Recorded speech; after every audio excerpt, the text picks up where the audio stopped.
नमस्कार, मैं डॉक्टर शालिनी राकेश।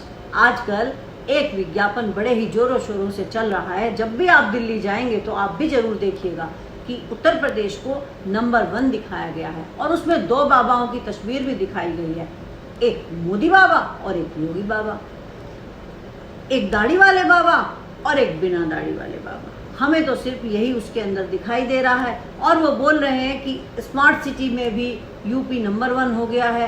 अरे भाई, पता नहीं कौन सा चश्मा लगा करके आप देखते हैं कि आपको उत्तर प्रदेश में स्मार्ट सिटी दिखाई दे जाते हैं। हम जनता को भी बता दीजिए कि आप वाले चश्मे को लगा करके हम भी देख लेंगे कि हमें स्मार्ट सिटी कहाँ देखने को मिलेंगे। हमने तो बनारस में भी जो प्रधानमंत्री का संसदीय क्षेत्र है उसके अंदर भी गंदगी के कारण जब बारिश हुई तो पानी भर गया और वहाँ पर जनता घुटनों तक पानी के अंदर चलती हुई दिखाई दी। क्या ऐसा ही होता है स्मार्ट सिटी? और तो और लखनऊ में जो मुख्यमंत्री आवास है उसके सामने की जमीन धंस गई थी। और फिर नंबर 1 आप किस चीज में कहना चाह रहे हैं? क्या आप महिला सुरक्षा के बारे में नंबर 1 कहना चाह रहे हैं? महिला सुरक्षा क्या तो नाम भी मत ले लीजिएगा, वरना उत्तर प्रदेश की महिलाएं आपका वो हाल करने वाली हैं कि आप भागते हुए नजर आएंगे। आपको शायद याद नहीं होगा कि मुजफ्फरपुर और देवरिया के अंदर तो अनाथ आश्रम में जो बालिकाएं थी वो भी सुरक्षित नहीं थी और उसके अंदर किसका नाम आया था? भाजपा के लोगों का नाम आया था। अरे भाई, जब बालिकाएं बालिका गृह में भी सुरक्षित नहीं हैं और आप फिर भी नारी सुरक्षा का ढोल पीट रहे हैं, आप भूल गए हैं हाथरस का कांड। जनता नहीं भूली है, जनता को सब याद है कि किस तरह से एक गैंगरेप पीड़िता को रात को 2 बजे मट्टी का तेल डाल करके जलाया था तुम लोगों ने। सब कुछ याद है। आ जाइए। सुना है अब आप एक जन आशीर्वाद यात्रा भी लेकर के आने वाले हैं। किस बात का आशीर्वाद दे दें आपको कि आपने सारा देश ही सेल पर लगा रखा है? इस बात का आशीर्वाद दे दें आपको?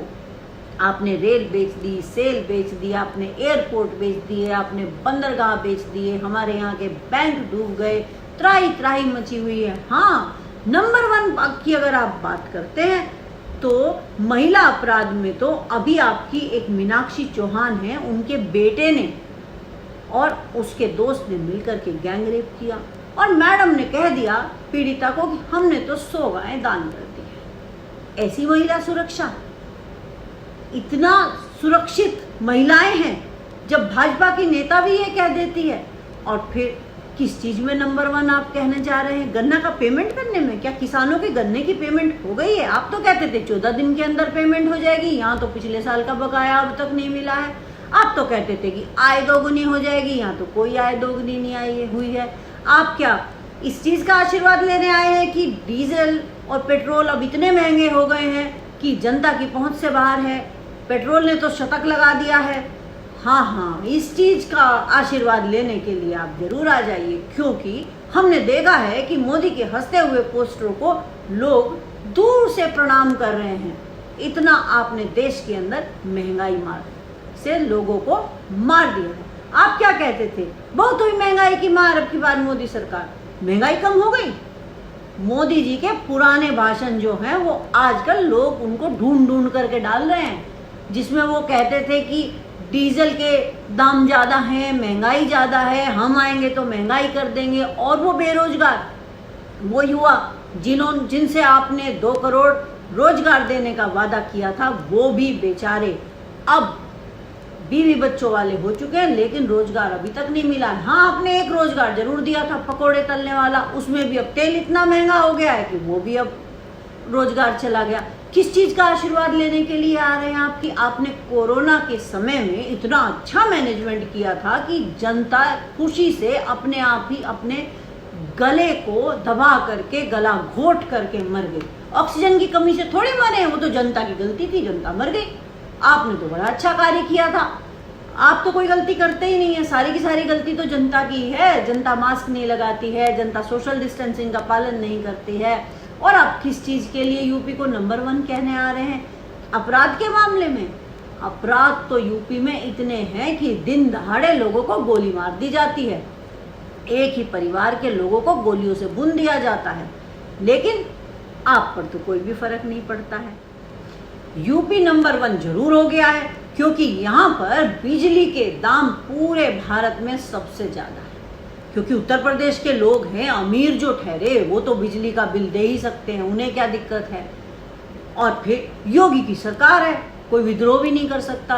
अगर कोई बोलेगा तो उस पर देशद्रोह का मुकदमा ठोक दिया जाएगा। और अब तो एक नया बात चली है कि आपकी संपत्ति कुर्क कर दी जाएगी। कर लीजिए संपत्ति कुर्क, यहाँ संपत्ति रही क्या कहाँ गई है। अब तो हम खुद ही बेचने लगे हैं, क्योंकि खाना खाने को रोटी तो मिल नहीं रही है। हाँ, अब तो ये भी कह देंगे कि हमने तो 5 किलो अनाज दिया था और इतने समय तक दिया, उससे जनता का हमने बड़ा भला किया।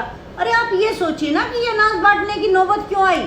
आपने शिक्षा दी होती, आपने रोजगार दिए होते, हमें क्यों अनाज आपके से मांग मांग करके खाते। और आप इसका गुणगान करते हैं। आपको तो शर्म से डूब के मर जाना चाहिए कि लोगों को आप भीख में अनाज दे रहे हैं। हम भीख में अनाज देने वाली जनता नहीं है। आपको पता है कि यहाँ की जनता के टैक्स के पैसे के 160 करोड़ रुपए आपने विज्ञापनों में उड़ा दिए हैं। वो जनता का ही तो पैसा है। फिर आप कैसे कह सकते हैं कि जनता के पास पैसा नहीं है। जनता तो बिल्कुल गरीब है। अरे जनता को तो आपने उसका खून चूस लिया है। जनता अगर साबुन की टिक्की भी खरीदती है गरीब से गरीब व्यक्ति, तो वो टैक्स देता है। उसी टैक्स के पैसे से आपकी तनख्वाह चलती है, आपकी गाड़ियों के अंदर डीजल या पेट्रोल भरा जाता है। आपके जो शाही शौक हैं वो हम जनता के टैक्स के पैसे से पूरे किए जाते हैं। इस बात को भूलिएगा नहीं। नंबर वन यूपी हाँ जरूर हो गया है, क्योंकि अगर यहाँ पर पत्रकार भी अगर सच बोलने लगे तो उस पत्रकार को भी मरवा दिया जाता है। सच बोलने की हिम्मत यहाँ कोई नहीं कर सकता है। यहाँ पर तो अघोषित इमरजेंसी चल रही है, किसान आंदोलन। अब देखिए ना, अगर सब कुछ इतना अच्छा है कि आपको जनता झोला भर भर के आशीर्वाद दे दे, तो फिर ये किसान क्यों बैठे हैं। 700 किसान अब तक मर गए हैं, लेकिन आपके तो कान पर जूं तक नहीं रहेगी। आप तो कहते हैं कि हम तो आपकी भलाई के लिए हैं। कभी आप किसान को पाकिस्तानी बताते हैं, कभी खालिस्तानी बताते हैं, कभी मवाली बता देते हैं, और अब तो एक चैनल वाले अय्याश जी भी बता रहे हैं। ठीक, क्योंकि जो जैसा होता है उसे वैसे ही वो लोग दिखने लगते हैं। आपकी गलती थोड़ी है। आप जैसे हैं आपको वैसे ही किसान दिखाई देते हैं। अन्नदाता को आप कुछ भी कह सकते हैं। वैसे तो आप बड़ी बड़ी बातें करते हैं कि हम तो अन्नदाता के को बहुत मानते हैं, वो तो भगवान होता है, और हम तो उसको 2000 रुपये उसके खाते में पहुंचा देते हैं। अरे 2000 की जगह ये किसान आपको 6000 रुपये महीना दे देंगे। अगर आप इनकी फसल को, जो आपने सांड छोड़ रखे हैं, जिसे आप गोवंश बताते हैं, वो जो गोवंश आपने छोड़ रखा है, वो उनके किसानों की जो मेहनत की फसल है उसको ना खाएं। आपको पता है कि गेहूं पर बाली आने से पहले ही उसको सांड खा जाते हैं। रात भर किसान और किसान का परिवार भाला लेकर के घूमता है, और अगर इन गोवंशों को कुछ हो जाए तो भगवान ही बचाए कि हम लोगों को कैसे अपनी जान बचानी पड़ती है। उसके बावजूद भी जब आप गायों की इतनी चिंता करते हैं, गौ रक्षक आप लोग हैं, उसके बाद भी भारत बीफ एक्सपोर्ट में नंबर 1 है। कमाल की बात है। यहाँ पर गो हत्या पर रोक लगी हुई है, फिर ये कमाल कैसे हो रहा है। हाँ, आप ही तो कहते हैं कि मोदी है तो मुमकिन है। इसीलिए तो मुमकिन है क्योंकि मोदी कहता है, मोदी जो कहता है वो हो जाता है। और मोदी के बाद में तो योगी आने वाला है। अब तो योगी प्रधानमंत्री बनने वाला है। इसी की रस्साकसी तो आपकी चल रही है। खुद को आप लोग राम भक्त बताते हैं।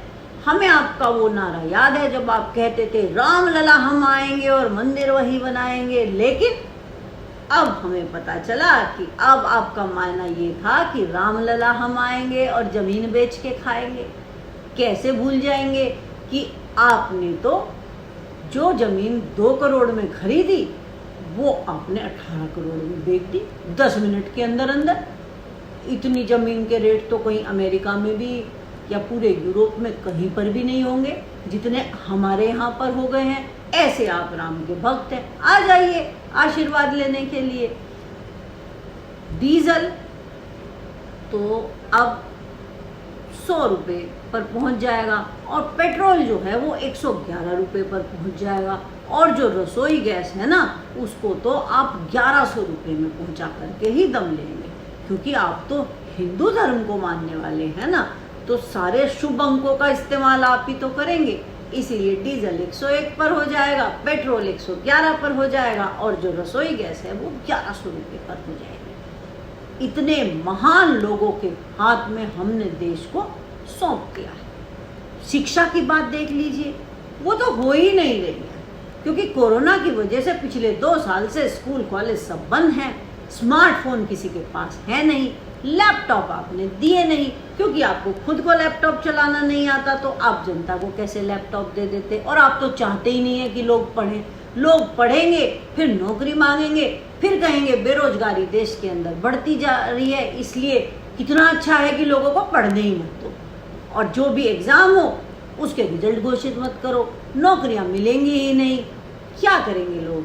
अच्छा है ना, आपके आईटी सेल में जाएंगे, वहां पर नौकरी मिलेगी, नौकरी तो आप दे रहे हैं। बचे कुचे लोग राम मंदिर के सामने अपनी माला फूल माला की दुकान खोल लेंगे, यही तो आप चाहते हैं। इससे ज्यादा तो आप चाहते ही नहीं है, क्योंकि बढ़ेगा इंडिया तो बढ़ेगा इंडिया, क्योंकि इंडिया बढ़ेगा ये तो आपने कभी सोचा ही नहीं है। इंडिया क्यों बढ़ेगा? इंडिया बढ़ेगा तो आपको कौन पूछेगा? इसीलिए आप लोगों ने फिर से जातिगत राजनीति शुरू कर दी है।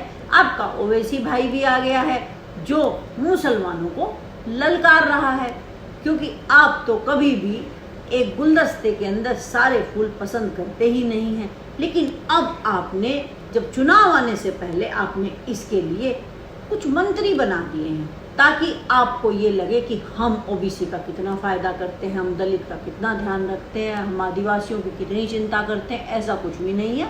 ये आपने एक व्यक्ति विशेष को फ़ायदा दिया है, पूरी जाति को नहीं। इस बार संभल के रहिएगा, क्योंकि चुनाव सर पर है और जनता भी अपना मन बना चुकी है। अच्छे दिन आने वाले हैं।